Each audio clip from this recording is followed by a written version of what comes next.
suri kureba wasanga uyu nguyu yamenya ko mbishoboye mu gihe uriya we wenda kubera yabaye ikirara cyangwa n'iki ugasanga nyine yabonaga ntabishoboye ariko uzi umuntu ukubwira ngo sibyo reba hano twicaye uzi umuntu ukubwira ngo uhinge uvane hano uhinga ugeze kuri iriya meza kandi ushoboye guhinga ukayivana hano ukageza hano iruhande rwacu nze narahukanye mu mateka y'u Rwanda ninjye mugabo wahukanye nuko ariko Imana wibiseka izo ndirimbo bakamwambura ubusa iyo bijyamo ariko ntiyambura ubusa ntibamukore no ku gitsina nk'uko yabivuze cyangwa ugasanga umuntu ashaka umwumbati kandi wowe ufite umuzi ubwo se ubwo urumva wabigenza utevugisha ukuri muri make oya reka ntukajye useka njyewe ibintu mba ndi kukubwira biba ari byo genda samura tsinze icyo ngukundiye uri umuntu mugabo urugendo rwiza kandi urugendo ruhire. Reka nizere ko umeze neza cyane, nizere ko aho uri hose ukurikira ibiganiro byacu ukomeza kugubwa neza cyane. Nitwa Sam Gakire, ndasuhuza abantu bose badukurikiye bari mu bihugu bitandukanye, bari mu Rwanda, abari hanze y'u Rwanda, mu mpande zose z'isi, bamaze kwinjira muri wa muryango wacu cyangwa se babandi turi kumwe muri rwa rugendo. Nabasuhuje Jerry arahabaye n'ubundi turi kumwe muri rwa rugendo rwacu rwa buri munsi. Ndagira ngo nkubwire hari n'ubundi buryo ushobora kubona ibiganiro byiza. Hari channel bita Revic TV, iyo channel ujye uyisure uyirebe, iriho ibiganiro byiza cyane, wishyigikira ukore subscribe. Garukanye n'ubundi muri rwa rugendo n'umuntu bita Fisi Nyamunini. Fisi Yongeraho TV. Assalamu alaikum. Kandi iyo channel ujye uyivuga nayo. Assalamu alaikum. Wa alaikum salam wa rahmatullahi wa barakatuh. Nshuje abavandimwe bose n'abarokore Yesu ashimwe, n'abanyagatolika Kristo Yesu akuzwe, n'abahamya ba Yehova nashimwe, n'abadivantiste ugira umunsi mwiza wa gatandatu. Bose ndabasuhuje. Meze neza? Ndashameze fresh nta mutima mubi. Epfo hari umukobwa mwiza umeze neza cyane, nimbara umukobwa nimbara umudamu ntago mbizi. Witwa nde? Amazina yawe ninde? Nitwa Murongi Diane. Diane, umeze neza? Meze neza. Yesu ashimwe. Ahimbazwe. Umeze neza? Meze neza cyane. Mbona witonze se? Oya niko nsanzwe. Niko umeze? Uba witonze cyane. Fi, man, Paul. Nta kibazo papa. Paul, nabonye activite zawe kuri channel yawe Nyamunini hari. Fisi Nyamunini TV. Fisi Nyamunini TV. Turaza kuyishyira hepfo, tuzaza kuyipininga kugira ngo abantu bari kureba iki kiganiro babashe kujyaho bagushyigikire. Ariko ubwashize dukora ikiganiro Fisi yaragiye gukora ubukwe. Nande? No bita Fatuma. Byahereye. Ya twarabukoze ubukwe, tumaze kubukora, ubukwe burarangira tujya mu rugo, ariko mu by'ukuri yambereye umuntu mubi uko yarahindutse ageze mu rugo. Ajya mu bintu by'amafilimi bamwambika ubusa, ajya mu bintu by'indirimbo, noneho ubwo bakajya bamukora no ku mabuno, igitambaro avanamo, kwambara kwikwiza byose bivanaho, nyine yibera uwashaka tu. Kajya yirwa yicaye ku macano yandaritse yashwandaritse, yerekana n'ikariso, urumva urwego agezeho ni rubi. Ni uwo ngo nyine wabaye we. Ubu muri iyi minsi twabaye dutandukanye, twarashwanye, ndashaka ko gutumiza imiryango hanyuma tugatandukana burundu. Mutandukane ndakwihera. Diane, Fisi warusanga umuzi? Fisi nari muzi. Umuzi w'ikizi? Muziho nk'umukinnyi wa filime. Iyo urebye si mukangana, umutekerezaho? Mbona ari munini cyane. Ni munini he? Hose no ku matako. Fisi rero buriya na Fisi ari umugabo wawe? ari umugabo wanjye fisi ariko arabikora ndabizi azi kubikora neza arabishobora kandi aricyo cyatwaye umugore we wa mbere. Ndabeshya njye mfite amakuru. umukobwa ni na mwiza arasobanutse. Mfite amakuru yuko ngura mugore wawe utabashaka kugera ku ngingo yo gutera akabariro. Byagenze ute? ni ukuvuga ngo we nyine yagiye yitwaza ibintu byinshi ngo ngiye sinshoboye kurongora, ngo mfite akantu gatoya, ngo simuhagije, ngo simena amazi ngo ari mu nda, nyine muri yanda y'amazi. Urumva ubugoryi bwinshi cyane mani. Ariko ni rofa tu. Yarakubeshyeraga? Erega buriya iyo mwashakanye nk'umugore n'umugabo nta mpamvu yo kugira ngo umwe ashyire undi hanze amusebya. Ngewe ibyo mvuga ni ibintu nyine biba byarabaye. Ntabwo namuvuga ngo namusanze gutya ngo wenda urugero natanga ngo mvuge ngo yarambihire cyangwa yarambihirije cyangwa nasanze ntamye yaciye cyangwa n'iki ngo ngiye ngo mushyire hanze mu bijyanye n'imibonano mpuzabitsina. Ariko we aravuga ngo ngewe ngo fisi rwose unasanze afite akantu gato ngo ntago yambasha ngo yarambihirije. Urumva urajya kuneza abantu ngo gende ngo mfite akantu gato ngo nakubihirije kubera icyo wowe neza abantu wa mukaditasi. Ariya ni Fatuma. Ni Fatuma mani. Abasore n'inkumi mutari mwashaka mani, mwe muretse nyine mubanze mujishoze mumenye ibyo mugiye gukora tu. Shabani Paul ndumva warababaye bari nuko tuba turi kubisekamo ariko biba bibabaje tu. Ati yansize hanze ariko biba bikwiye ko nyine mugani ibintu fisi avuga nibyo kamabanga y'urugo abikwe. Nta nubwo ari ibyo gusa mani. Uzi umuntu ukurira imitungo yawe sibyo yagize gutyo. Ubundi aho twabanje kuba Kimisagara, urumva ari hafi ya Maison de Jeune. Noneho kubera ko urumva twageze mu rugo arahinduka nyine cyane, kajya ajya muri ibyo bintu by'amafilimi. Ninjye wamubanjije kumukinisha mbere y'uko dushakana. Ari filimi mfite narindi gukora yitwaga Kabashengure. Ubu ngubu nabaye nyagaritseho gato ndi gukora amashoti movie n'utundi dukomedi njye n'abagasikiri. Hanyuma iyo filimi yitwaga Kabashengure niyo twanyitangiye dukina n'amari mushiki wanjye. Ubwo mu gihe tumaze kubana sinzi abandi bantu rero bari baramubonye iwanjye baramuhamagaye kubera twagenda tunakora ama interview mbere yuko dushakana cya gihe no ku macano menshi.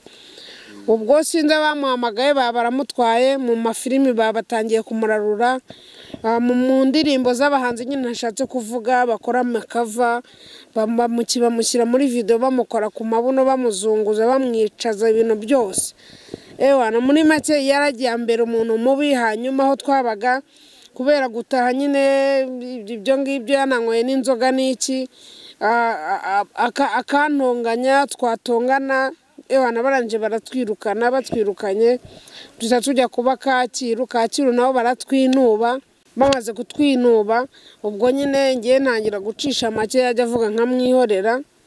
Ahubwo ikintu cyambabaje ni ukuntu nyine duserereye aranyirukankana ngira ngo abantu barabibonye kuko ka kagabo kitwa ngo nimba ari ndera kamwe ka boss kabaye kigeze kuba boss wa yaka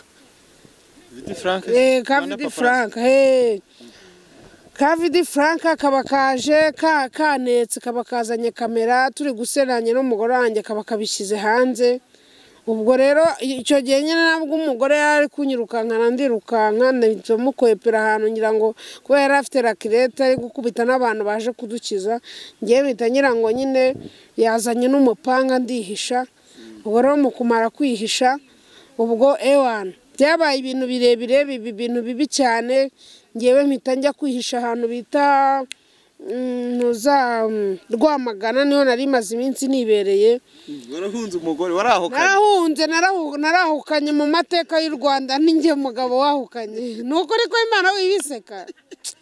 urumva ndahukana maze kwahukana ejo bundi nibwo naje inza nje kumushaka nabwo mpamagara Vidi Frank ndavuga ati ngwino basi abantu bajye bareba ko ngewe mba nararenganye noneho Vidi Frank turagenda tugera aho ngaho nsanga aho nari ngiye kumurebera nsanga abantu n'abandi bakobwa batatu bitamvuga ati koko ibintu bamaze iminsi bagushinja by'ubutinganyi wasanga koko twaranatandukanye ugahita winjira mu bintu by'ubutinganyi ndamuhamagara kuri telefone arambwira ngo ntago hari mpita nemeza yuko atanaharaye ubwo nimba atari yagiye mu ibyo by'ubutinganyi yagiye mu bagabo kuko byose arabikora hanyuma ikintu cyanambabaje nuko amafaranga yanjye yari imitungo yanjye yose ibintu byose byabaga mu nzu amafaranga arayarya ari nayo narinje kumwishyuza n'ibihumbi 600 byaba bisigaye kuri banki nabyo arabirya ubwo rero muri make byarambabaje byahatari ku buryo ubu ngubu muri iyi minsi nari maze iminsi ndi nzererezi isibye umuntu ejo bundi yampaye 50 kuri telefone acishe kuri yari yambonye kuri channel ya Vidi Frank ubwo rero ndimo ndagenda ngarukamo nyine abantu bamfasha n'iki n'abantu bo muri Amerika n'abandi bo mu Rwanda ntazi bo hirya no hino nyine bagenda nibwira ati basi niba ufite n'igihumbi cyangwa na desa cyangwa n'ibiceri 200 unyoherereze nkajya kubona nkabona baranyoherereje ariko ubundi yari yangize inzererezi rwose sana Paul bro murungi ushobora twumvishe story ya fisi babaje nta nubwo ngere nzi ko byageze aho ngaho ushobora gutandukana n'umugabo wawe kubera zirangingo wumvaga ari kuvuga zose oya ntabwo ibyo ngibyo bikwiriye cyambere cyo yamutesheje agaciro kubera ko yiyambuye ubusa yagiye muri aya mafilimi akiyambura ubusa no muri izo ndirimbo bakamwambura ubusa iyo abijyamo ariko ntiyiyambura ubusa ntibamukore no ku gitsina nk'uko yabivuze bakamukinisha filimi ariko ntibamukorakore rero ndumva ibyo ngibyo bitari bikwiriye byo kumushyira hanze ko atabasha ko atazi gutera akabariro byo bivuga iki ibyo kumushyira hanze byo yaramubeshyeye kuko fisi arabishobora ndabizi neza ko bishobora kagira inkuru yaramubeshyeye kagira inkuru warabibonye ko abishoboye narabibonye ibyo kumushyira hanze byo ni ukumusebya fisi nave kuri telefone ni ukumusebya yaramubeshyeye birabyo kumubeshyira ngo ntazi kunyaza ngo ntazi kurongora yaramusebeje ntago bikwiriye yaramusebeje yashakaga kugenda wowe se uramutse ufite umugabo kuko ugasanga bitameze neza ibyo byose wabigenza ute ndamutse nshatse umugabo nkasanga bimeze neza nakwihangana tukagumana ahubwo nkabimwigisha nabimwigisha ariko ntago natandukana nawe bakoresha amafaranga umuntu umbwiye ati muri iyi minsi nzabona udufaranga ati ibiganiro byanda bikurikirana kuva ku cyambere kujya ku cyanyuma ku byo uhora ukora nyine ibiganiro uhora ukora ati nukuri urarira nanjye bikambabaza nyine ni muri ya minsi uriya mugore amaze iminsi aserereza ubwo rero umuntu aramubwira ati nimba n'amafaranga muri iyi minsi nakohereza n'ibihumbi 2 ukinywera n'icyayi kandi Imana imuha umugisha ndabizi n'iki kiganiro azakibona bari kuvuga ngo ibyo bintu byose disingo byuko gutazi gutera akabariro uyu mudamu ari kuvuga ngo barakubeshyeye ngo barambeshyeye barabizi urashoboye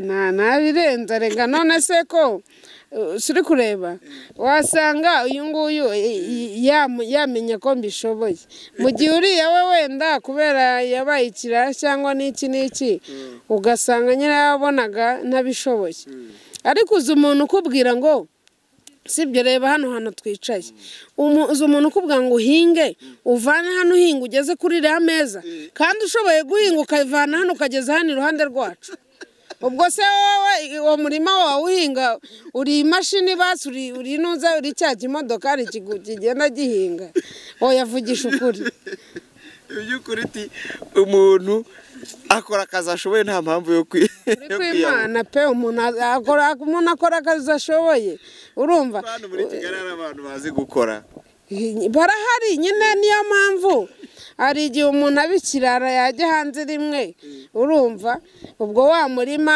akajya ahora ashaka kuwurangiza kandi wa murima utawubasha. uransekeje ako kantu niko kaba ubundi kukuntu umuntu ajya hanze agahorana cyangwa ugasanga umuntu ashaka umwumbati kandi wowe ufite umuzi ubwo se ubwo urumva wabigenza utevugisha ukuri muri make. oya reka ntukajye useka njyewe ibintu mba ndi kukubwira mba biba ari byo kaga karagwira. Nawe ibyo bintu uri kuvuga uri kubyumva gushaka umwumbati undi afite umuzi ndimo ndabyumva. Birashoboka cyane ibyo ngibyo ari kuvuga. Kuri wowe ni experience reka wenda tubikure mu buryo turi kubivuga kuko ibi birababaje ni ikibazo. Usanga umukobwa kenshi bitewe n'uburyo yagiye ahura n'abantu bagiye batandukanye nk'ibyo ngibyo uri kuvuga byahura n'umugabe bazabana ugasanga batandukanye kubera kudashobora gukora imibonano mpuzabitsina neza. Urabivugaho iki? Ibyo ngibyo bibaho nanjye nzi abantu byabayeho bakoze ubukwe bamaze gukora ubukwe umugabo bageze mu buriri biramunanira kubikora umukobwa ahita ajya gushaka abandi bazajya babimukorera akajya ashaka abandi umugabo ariko ntabimenye akajya agenda akabikora ubundi agataha bagera mu buriri umugabo bikamunanira kakizinga kakaba nk'umugozi. Birashoboka rero ibyo fisa avuga. Reka ngo kubite story rero ngewe y'umuntu nzi ndabavuga mu mazina tu ariko se bavuga mu mazina ntacyo bavuze mu mazina byaba ari bibi. Hari umusore twabanaga ngewe nigeze kuba muri ghetto tubura umundi nigeze kuba muri ghetto nyine mbere cyane nyiri mutoya ghetto igihe kinini noneho umusore twabanaga urumva aza gukundana n'umukobwa akundanye n'umukobwa biza kugeraho igihe wa musore akundana n'undi muntu akundanye n'undi muntu wa mukobwa arabimenya abimenye amaze kubimenya wa mukobwa atagenda ajya ku mupfumu umupfumu amukubita umuti none atereta wa mukobwa atereta wa musore nyine n'ubundi kuko bari basanzwe ari abasheri arangije bahita baryamana bamaze kuryama ako mu kujya kuryamana umukobwa akaba yafashe wa muti bamuhaye awukubita he kuri punshenshe yiwe urumva noneho arangije umutipe bararyamana birarangira umusore sasa mu kujya kumuca inyuma ajya gukundana na wa mukobwa wundi bajya kuryamana yaragiye biranga aragerageza wapi yarahinze biranga amaze guhinga byanze aravuga ati subu byagenze gute noneho kugira ngo amenye ko ari uburwayi cyangwa atari uburwayi ajya no ku wundi muntu wa gatatu biranga kabisa noneho ahita ava kuri abo bose asubira kuri wa mukobwa birakunda mutipe atavuga ati sha umukobwa yaramenye mutubaye uhari urumva mu kumenya ko wa mukobwa yamumenye twese yahise yaza arambwira ati kandi ubwo noneho wumva ikintu cyari gisekeje kinanababaje uwo mutipe akaba afite umugore w'umusitari ufite ubumuga bw'ubugufi urumva arangije uwo mutipe twari inshuti baraje arambwira ati rero fisi ati ko ibintu byanze ati mbigenze gute ndamubwira ati we shaka umufungo ntabwo ari njye wakubwiye ngo ujye mu ndaya kandi ufite umugore shaka umufungo ubundi ngewe nkwereke uburyo tubigenza umufungo yarawihirinze amaze kuwihiringa azana umufungo arawumereza namubwira ati oke noneho ngewe ndangije mpita mpamagara kubera iwabo wa papa nyine n'icyangogo mpita mpamagara umuntu w'iwabo wa papa ndamubwira ati ko hari umuntu urwaye gutya na gutya na gutya na gutya kandi ko nzi ko hari umuntu ugeze kumbwira ko wamuvuye wamufasha ati namufasha turagenda tujya icyangogo tugeze icyangugu uwo muntu aragenda amukubitira ikintu cyitwa amusoromera ikintu cyitwa ibyatsi asigaho rimwe gusa aramubwira ati no kugira ngo ubyemere jya kweseye umutima ajya kweseye ageze asanga imashini irahaguruka imashini irahinda koko ewana ubwo se wagira ngo wongeye gusubirayo kuri uwo mukobwa reka ariko abo muti waba ari password abantu baba bagiye bawufite cyane pe ariko bibaho muri byo ushobora guca umugabo wawe inyuma usanze ari nta kigenda ibyo twavugaga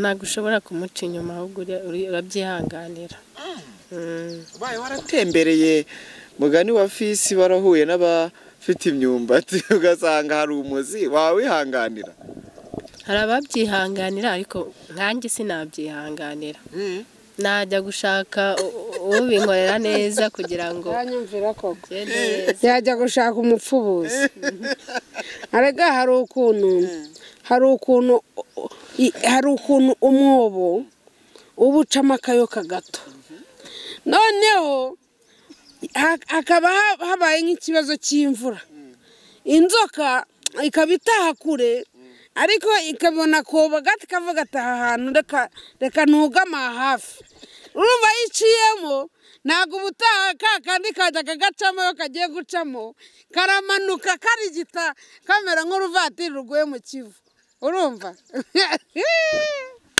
oya ni ukuri kw'Imana izo ngero zawe ukuri ntabwo nkubeshye urumva ubwo rero uyu nguyu nawe urumva tayari yahita yigira hanze aho kugira ngo basi agire gute afashe wa muvandimwe babirwanye barebe ukuntu babyeranze abantu bari kumva ubu izi ngero za fisi muri kuzumva nk'uko ndi kuzumva sinzi njye ndi kuzumva muri sanse ariko ziri kunsetsa ese nkubeshye ni ukuri pe ntabwo ibintu biba byoroshye bw'abantu none ni byiza cyane ku bantu badukurikiye ku bantu bari ibiganiro by'urugendo mwese impamvu y'ikiganiro murabyumva fisi amaze iminsi atameze neza ari mu bibazo ari kugira ngo tumusure tumuhumurize tubwire abantu ko mugomba no kumushyigikira mukajya no kuri channel ye mukareba ibiganiro murungi fisi ati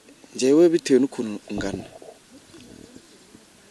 kandi undi mwanya akavuga ati urukundo ni impumyi amahitamo yawe abaye ari kuri fisi cyangwa se fisi aje kugutereta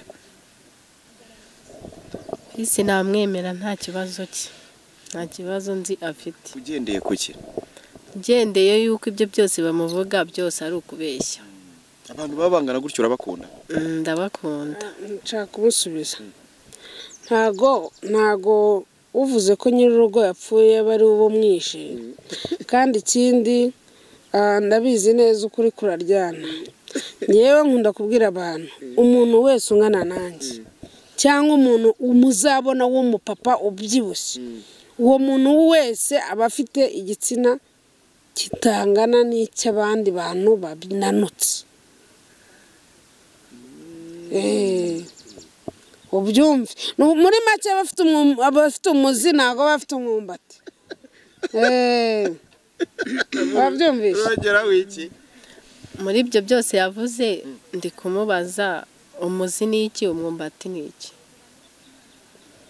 umuzi ni iki umwumbati ni iki ubundi ucyumva mvuga ubundi slangs ni nziza kubera ko nk'iki kiganiro ni nk'ukuntu umwana yafata tablet akareba nk'iki kiganiro yarebye rero akumva nk'izo slangs we kubera aba ari umwana ku bwonko bwe ntiyumva ibyo nashatse kuvuga ariko umuntu mukuru akirebye ahita amenya ibyo nashatse kuvuga ubwo rero niyo mpamvu ntabisobanura ngo mvuga ngo umuzi ni iki ngo umwumbati ni iki cyangwa ngo umwobo munini ni iki umwobo mutoya ni iki cyangwa inzoka ntoya ni nini ubwo nyine wowe bifata uko nguko mwuka musobanurire wa mugani wabyumvishe cyangwa ngusobanurire nabyumvishe ibyo nari mubajije ari ikibazo wumva ushaka kumubaza wenda wari umufiteho cyamatsiko nk'umuntu wabonaga mu mafilme mukaba muri kumwe live ikibazo nashaka kumubaza ese yaba yifuza kongera gukora ubukwe n'undi muntu? Urakoze cyane umbaje ikibazo cyiza. Kugira ngo njye nongere nkore ubukwe n'umuntu cyangwa njye mu rukundo n'umuntu, nuko uwo muntu cyambere na mbere yaba ari we wankunze kurusha uko nyina mukunze. Yewe ubu ntago nzongera kubwira umukobwa ngo ndamukunda, wazaza ambwire ngo arankunda mbone kujya mu rukundo kandi amenye uwo ari we agiye gushaka, sibyo? Nimba wamugana ibyo nabivugiraga mwe mugaseka, nimba mfite umuzi kandi yazi ko mfite umwumbati kandi atazanyurwa na wa muzi yashaka umwumbati, ntabwo ibyo bintu urumva byavamo, sibyo? Niyo mpamvu rero njyewe nagusubiza ngo iki, nagusubiza ngo ntago nzongera kujya mu rukundo n'umuntu ari we wese, keretse igihe umukobwa nzabona wenda nk'agakobwa kananutse kari munsi yawe, gafite ibiro bikeya, gafite nk'ibiro, ubundi biro nifuza nko guhera ku biro 45 kumanura. Hapana na senkane nabyo nshaka. Ufite ibiro bingahe? 50. Wenda nkawe byapfa kugerageza, ariko urumva hari ukuntu intebe yiciye inyuma yubamye bitandukanye nuko intebe wayikora ihagaze, wayicara ihagaze, urumva? Rero buriya abantu nkatwe banini dushobokerwa n'intebe igize gute yubamye, mu gihe intebe ihagaze tutayishobora, nyine tutashobora kuyicaraho kubera ikibazo cy'iki cy'umubyibuho. Ubwo rero nimba kubera ko buriya abantu batoya bananutse ku muntu munini, ubundi style ibera umuntu munini ni ugufata umukobwa k'agakobwa kaba ari gato, iyo ugafashe byonyine gutya bene hano, ugafata bene hano gutya w'umukobwa bene gutya, wumva ari sawa nyine. Noneho n'ubwangu icyo gihe ushobora kumuterura mugakora inuza urugendo muhagaze cyangwa mukarukora yunamye, sibyo? Mugakora ingendo nyinshi nyine amapositeri atandukanye, sibyo? Ariko nibura uvuga ati umuntu biri buze kuvamo. Kandi ikindi byaba byiza umuntu nkanjye cyangwa undi muntu munini cyane ashatse umuntu w'isugi. Ndagoye impamvu urumva deja y'umukobwa bamusugyuye atakiri isugi, niho ushobora gusanga wa mwobo navuze wa yanzoka warabaye munini, haraciyemo rwa ruyoka runini, sibyo? Mu gihe yari kuba ari kakayoka kagitahamo itsoke, urumva? Ntabwo nkubeshya, urumva? Ngiye mvugisha ukuri Imana, nimba hari ikintu cya mbere muri iyi si nifuza gukora ni ukuvugisha ukuri, nkabwira abantu ukuri bakabimenya, kuko Imana ikwirarira cyangwa kubeshya nta n'ikintu na kimwe wayibona. Sibyo wayibona? Isugi wayibona, ntabwo abantu bose ariko ari ibyomanzi. Kandi ikindi kintu nabwira abantu badukurikiranye bitwa urubyiruko rw'igitsina kobwa, mureke kugenda mugira muba abantu nyine b'ibyomanzi, ngo ngewe senga urebe ukuntu baba bigize, ngo ngewe senga iwacu bararoga, ngo ngewe se ngo ninde yakubwiye ko iwacu baroga? None se ubundi nako sinzi ibintu birambabaza pe. Yaravuze ngo amasugi aba, hari umuntu muziranye w'isugi? Nta masugi nzi, sinzi ko azayibona, nta sugi ikiriho y'umukobwa. Bahita bakubwira, iyo ubibwiye umukobwa atakubwira ngo ubwo nyine ngo isugi uzayibyarire, ngo cyangwa ngo uzarindire kariya kana ngo nako nikagira imyaka 16 na 17 kazaba gatangiye gukora akazi ndakatora mama. Nuko kujya muri maternité cyane, gaterura nk'uruhindu ukarwirerera. Nawe ashaka kugucika yakoze. Urumva benshi burira moto bakiri bato, ubwo rero bajye bihangana bareke gushyuha cyane.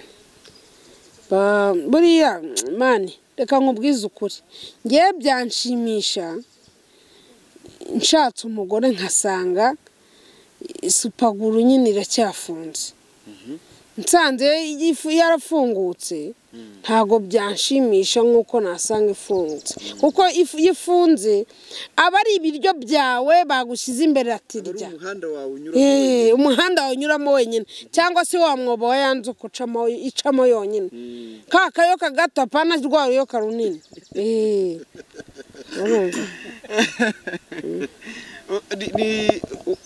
wenda turi gusoza murungi Fils avuze uburyo abyumva ati abakobwa urubyiruko mwisamara mwikumva ko uri isugi ari igisebo kubera kuri kubona ko umubare w'abakobwa benshi bataye ubusugi wowe ati nyamara kuyibona biragoye wabwira icyo urubyiruko ubwo butumwa bwawe wowe wababwira ati mu butange ubusugi se kandi namubwiye ko nta mukobwa w'isugi azabona ushingiye kuki nawe azabona kerekana narindira agahinja kavutse akaba ari kategereza ariko nta mukobwa w'isugi ngewe nzi uriho ngewe hari umuntu nzi ufite imyaka 40 nimba ari 2 yaracyari isugi wabwiye niki ni ukubera ko mbizi neza wigeze ugerageza se oya sinagerageje ubusugi metri oya ariko ndabizi neza ko ari isugi mani ariko anyway ubwo barahari reka tuvuge ko mani barahari ntago baba badahari kuko abantu bo abakobwa bose rega hari abakobwa barezwe neza bagakura bumva ko mu mutwe wabo bagomba kwiga bamara kwiga bakakomeza akazarinda bamukuru nta muntu n'umwe wundi babonanye uko ubundi ikintu nge nabwira umukobwa menye neza yuko wa mukobwa we uri kundeba cyangwa se uzambona kuri iyi interview menya neza yuko umusore waguhamagaye cyangwa gushaka cyangwa uri kuguha amafaranga cyangwa wakugura imodoka cyangwa waguha ibintu ibyo ari byo byose umusore wari wese wakugenzeho menya ko nta kindi kintu agushakaho icyo agushakaho n'icyo wibitseho mu ishipo cyangwa mu ikanzu cyangwa mu ipantaro nta rukundo none abasore b'iki gihe nta rukundo bagifite ni kimwe n'abakobwa b'iki gihe ni za dorobuci n'amasadunda nta mukobwa muzima kibaho abakobwa bazima bahari tuvuga n'urugero nimba hari tuvuge 100% 30% cyangwa 20% nibo bakobwa dufite sibyo n'igihe tuzasigarana 10 n'igihe tuzasigarana 10 cyangwa tugasigara ntacyo dufite kubera ko nimba umukobwa akwirukankaho akakurya amafaranga yawe yose ufite akayamara sibyo agasigura imbobo none ubwo urumva uzasigara tuvuge uzafite amenyo umere nk'akanyombye cyangwa nyina wambogo nta kintu ufite mu kanwa yarayakuye yaramaze ikofi yari yuzuye ipanze no hejuru usanga none ikofi iraguhamagara nta kintu na kimwe kirimo urugero nabaha nuko nta kofi nazanye nari ngiye kubereka mu ikofi yanjye barebemo barebe ko hari ikintu kirimo ndi kubiterwa n'iki nuwo navuze ngo reka mukundwakaze tubane abo umugore wanjye yaranze akandya byose nkaba nsigaye nta kintu na kimwe ndiho dusoza mu rugo umvisha ibibazo Fils afite yanyuzemo uramubwira iki cyangwa uramusabira iki abantu badukurikiye ndamusabira iki inkunga y'iki y'amasengesho y'ubufasha y'iki Fils ndumva yarahuye n'ibibazo namusabira inkunga abantu badukurikiye yo kuba bamufasha akabasha kongera gutera imbere akabona nk'ibyo yari afite urasaba iki abantu dusoza buriya ngiye nanjye ngo agiye kuvuga amasengesho ntumubaze niba amasengesho wayarya ariko n'amasengesho ni meza amasengesho ni meza pe ariko buriya amasengesho uzasengera umuntu yariye nibyo n'ubundi nibyo byiza n'umuntu burya ababaye uzi kuba umuntu ashonje noneho wowe ukamusengera ubwo se waba uri kumukorera icyo ko waba uri kumunogonora reka mushimire cyane abantu bagiye kuri channel yawe yihe yitwa ngo iki murakoze cyane abantu bajye kuri channel yanjye yitwa Fisi Nyamunini TV, bakore subscribe, bakore no kunzogera kugira ngo babone notification. Hanyuma kandi ikindi umuntu yifuza kumfasha ubufasha waba ufite ubwo aribwo bwose, nimero yanjye ni 07889991 twafatanya. Mfite YouTube channel ifite aba subscribers 2,200 nifuza umuntu twafatanya we akangurira kamera, twashaka tugafatanya channel, hanyuma twatangira guhembwa tukajya tugabana hamwe hagati. Ubwo rero nimero yanjye nayitanze, umuntu waba yumva ko ari tayari yambwira tugafatanya, nkamuha inuza password tugafatanya channel, nanjye akangurira kamera kugira ngo mbone uburyo nkora. Genda samuratsinze icyo ngukundiye uri umuntu mugabo, urugendo rwiza kandi urugendo ruhire.